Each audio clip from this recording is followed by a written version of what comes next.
Good morning to all of you. I am Vijay Kumar Sharma और मैं आज आपके लिए लेकर आया हूं सेमी मॉडल्स।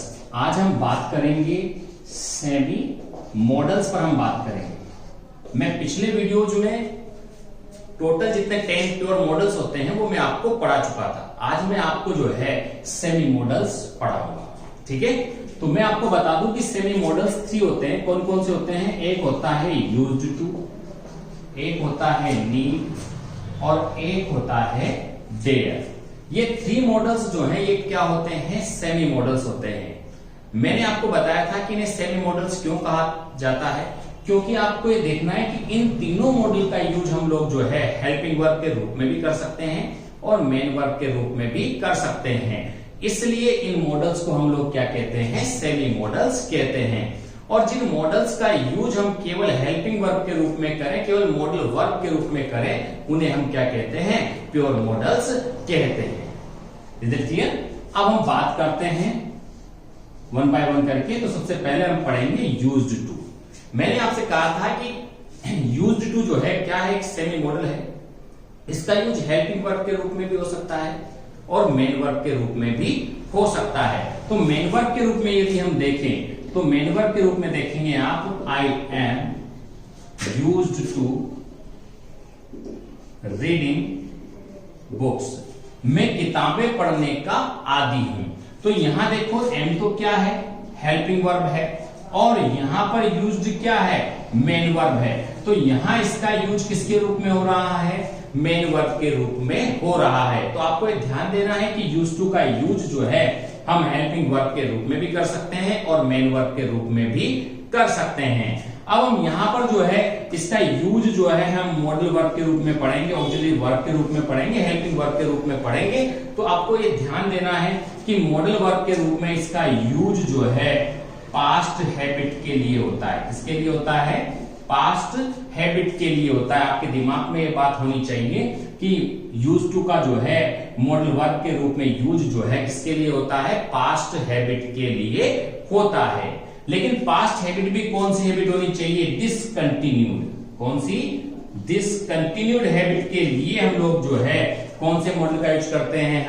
हम यूज्ड टू का यूज करते हैं। ऐसी हैबिट जो हमारे पहले तो थी लेकिन अभी प्रेजेंट में नहीं हो, ऐसी हैबिट के लिए हम जो है किसका यूज करते हैं? हम यूज्ड टू का यूज करते हैं। एग्जाम्पल से समझिए, वी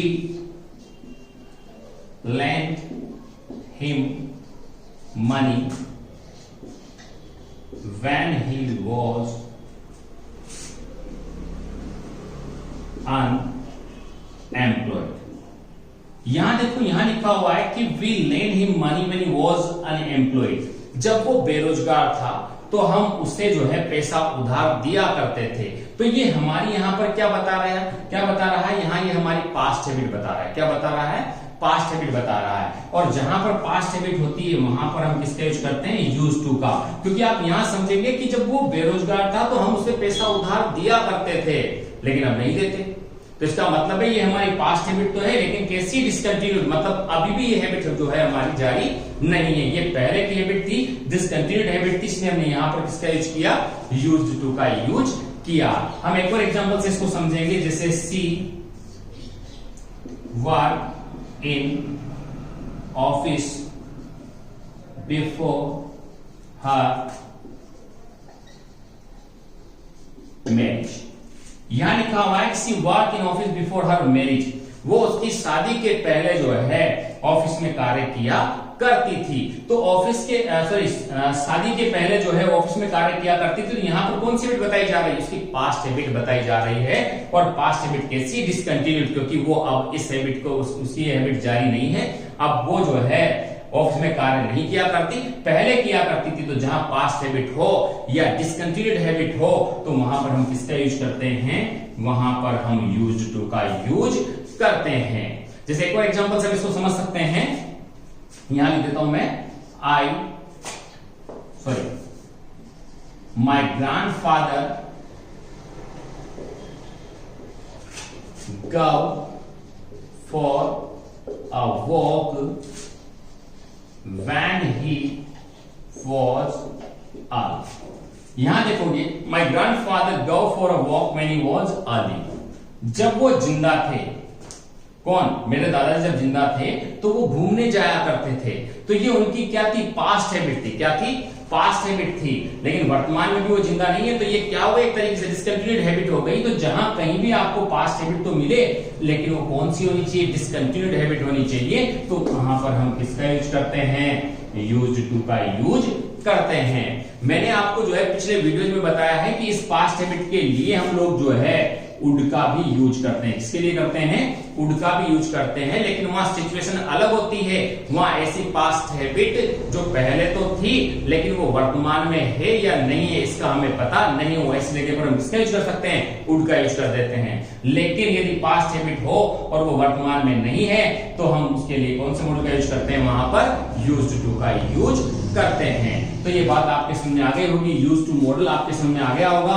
अब इसके बाद हम लोग जो है हम बात करेंगे नीड की। किसकी बात करेंगे, हम नीड की बात करेंगे। नीड भी क्या है तरीके से, नीड एक सेमी मॉडल है। तो आइए हम उस पर बात करते हैं, नीड पर। देखो नीड भी क्या है, एक सेमी मॉडल है। और सेमी मॉडल के बारे में आपके दिमाग में बात बिल्कुल जो है बैठी हुई है कि नीड का यूज जो है अफर्मेटिव में, किसमें, अफर्मेटिव में जो है किसके रूप में होता है, मेन वर्ब के रूप में होता है। किसमें होता है, मेन वर्ब के रूप में होता है। लेकिन यदि मॉडल वर्ब के रूप में इसका यूज करें तो वो नेगेटिव एंड इंट्रोगेटिव सेंटेंसेस में होता है। किसमें होता है, नेगेटिव और इंट्रोगेटिव सेंटेंसेस में होता है। जैसे एग्जांपल के तौर पर मैं बताऊं, यहां पर मेन वर्ब की हम बात करें तो he needs to work hard. यहां पर नीड्स क्या है, मेन वर्ब है। सेंटेंस कैसा है, अफर्मेटिव है। और यहां पर नीड्स क्या है, मेन वर्ब है। तो आपके दिमाग में अच्छे तरीके से बैठ जानी चाहिए बात की अफर्मेटिव में जो है इसका यूज जो है मेन वर्ब के रूप में होता है। अब इसमें क्या है कि एक पॉइंट ये आता है कि इसका यूज नेगेटिव इंट्रोगेटिव में तो मॉडल वर्ब के रूप में होता है। क्या अफर्मेटिव में भी ऐसी सिचुएशन है जिसमें इसका यूज मॉडल वर्ब के रूप में होता हो, ना कि मेन वर्ब के रूप में? तो उस सिचुएशन पर हम थोड़ी सी आगे बात करेंगे। जब मैं इनकी यूजेज पढ़ा दूंगा तो लास्ट में जो है नीड के जब लास्ट में हम बात करेंगे तो मैं ये बात बताऊंगा कि अफर्मेटिव में भी एक ऐसी सिचुएशन होती है जहां पर नीड का यूज मॉडल वर्ब के रूप में हो सकता है। तो पहले हम बात करते हैं नेगेटिव इंट्रोगेटिव सेंटेंसेस की। तो आपको ध्यान देना है कि नीड का जो मेन यूज है वो लैक ऑफ नेसेसिटी के लिए होता है। किसके लिए होता है, लैक ऑफ नेसेसिटी के लिए होता है। जहां कहीं भी हमें आवश्यकता की कमी नजर आती है तो वहां पर हम नीड नोट का यूज कर सकते हैं। मेनली जो है यही ज्यादा यूज आता है। लेकिन हम लोग जो है इसकी पूरी डिटेल स्टडी करेंगे, पूरा इसको हम पढ़ेंगे। जैसे आई wear a coat.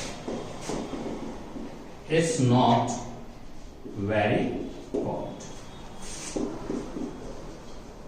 Your reports are perfect.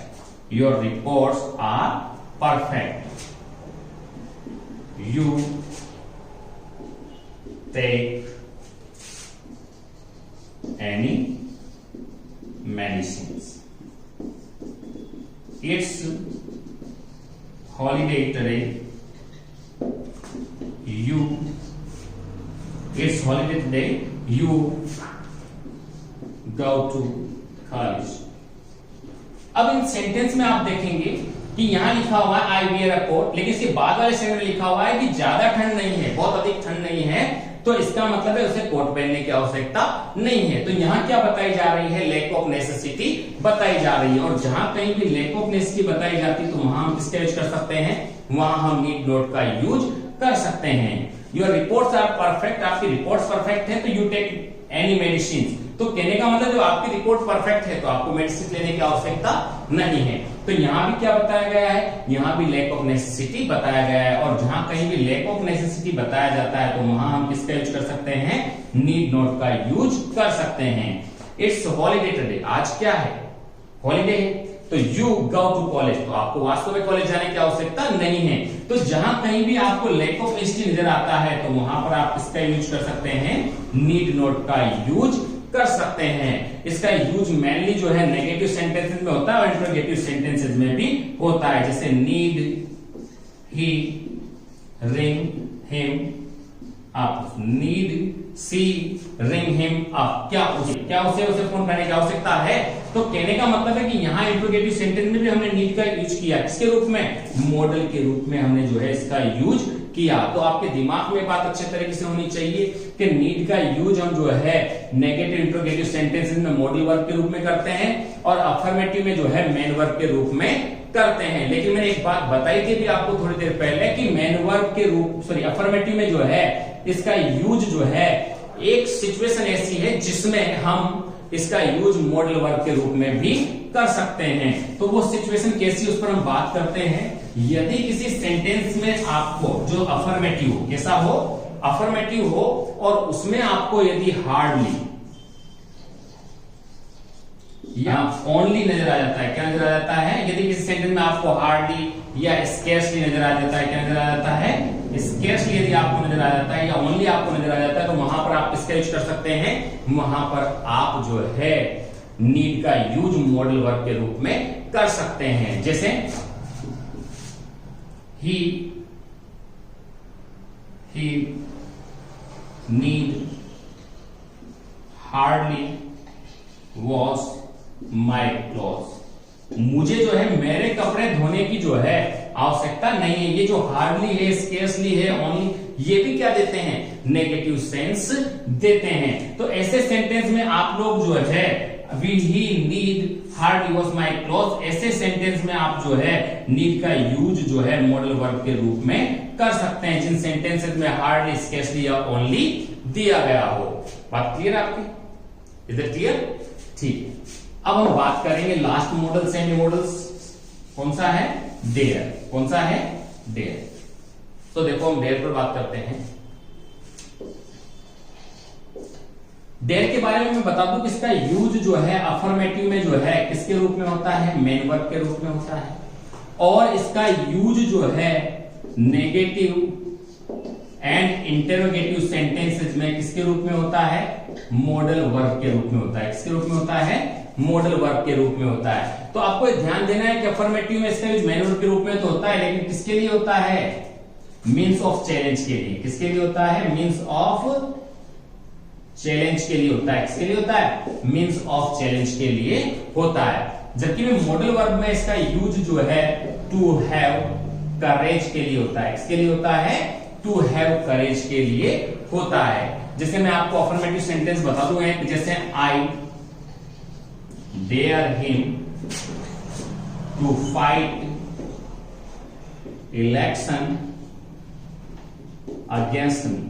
तो इसका मतलब हुआ कि मैंने उसे चुनौती दी, मेरे विरुद्ध चुनाव लड़ने के लिए जो है मैंने उसे क्या दी? चुनौती दी। तो ये सेंटेंस अफर्मेटिव है और यहां पर ये किसके रूप में आ रहा है? मेन वर्ब के रूप में आ रहा है। और मीन्स क्या निकल रहा है? इसका चैलेंज निकल रहा है, चुनौती निकल रहा है। लेकिन यदि हम इसकी बात जो है मॉडल वर्ब के रूप में करें, किसके रूप में करें? मॉडल वर्ब के रूप में करें, तो मॉडल वर्ब के रूप में इसका यूज जो है टू हैव करेज के लिए होता है। किसके लिए होता है?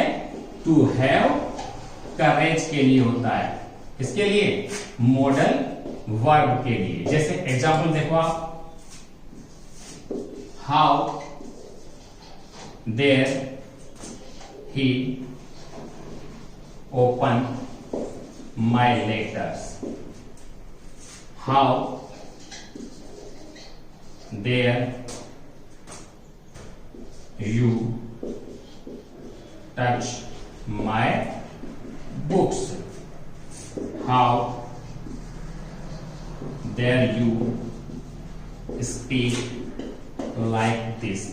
अब यहां देखो डेयर का यूज यहां जो है किसके रूप में हो रहा है? मॉडल वर्ब के रूप में हो रहा है, क्योंकि ये सारे सेंटेंस कैसे हैं? इंट्रोगेटिव है। जैसे देखो आप, how dare you open my letters, उसका इतना साहस कैसे हुआ कि वो मेरे लेटर्स को खोलने का उसका इतना साहस कैसे हुआ? How dare you touch my books, मेरी किताबें छूने का उसका इतना साहस कैसे हुआ?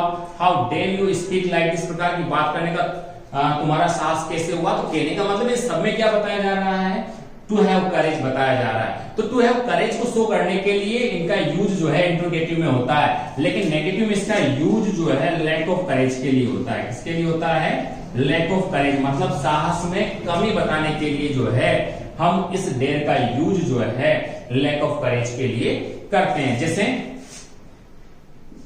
I